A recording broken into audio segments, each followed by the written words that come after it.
Okay, this displacement time graph shows the mass oscillating and undergoing free oscillations. Free oscillations is when there are no resistive forces or no applied forces. By applied force, what I mean is no one is repeatedly pushing this mass on a spring.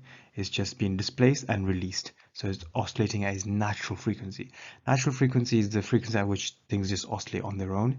And for this case, it will be determined by the mass and the spring constant. But if it was a pendulum, it would be the length and gravitational field strength. And as you can see, the amplitude is constant.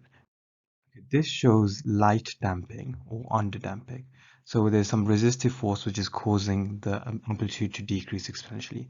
And if we added a bit more damping, we'd call it heavier damping, then the amplitude could decrease more quickly. But there's still oscillations.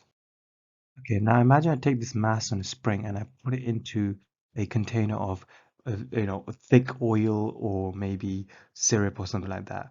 This is going to cause what we call overdamping, where there's a very large resistive force which causes the object to return to its equilibrium, but it takes forever because it's so thick that it takes a long time for it to return to its equilibrium position. So the graph looks a bit like this.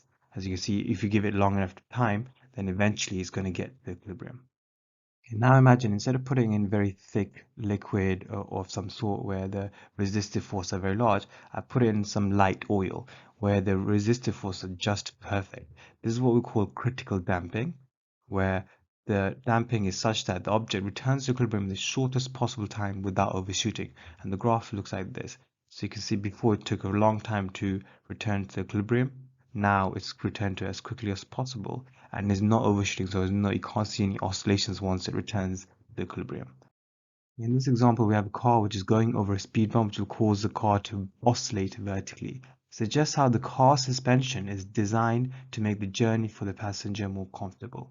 Okay, so we don't want the car to oscillate up and down, and also we want it to go back to its equilibrium position as soon as possible. So the suspension is designed, it's got something called a damper inside it, which to provide critical damping, so that the car returns to its original position in the shortest possible time without overshooting.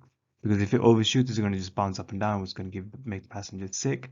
And if it's overdamped, then it's going to take a long time for the car to return to the equilibrium position. It's going to be up in the air. So we don't want that. So we want to provide critical damping.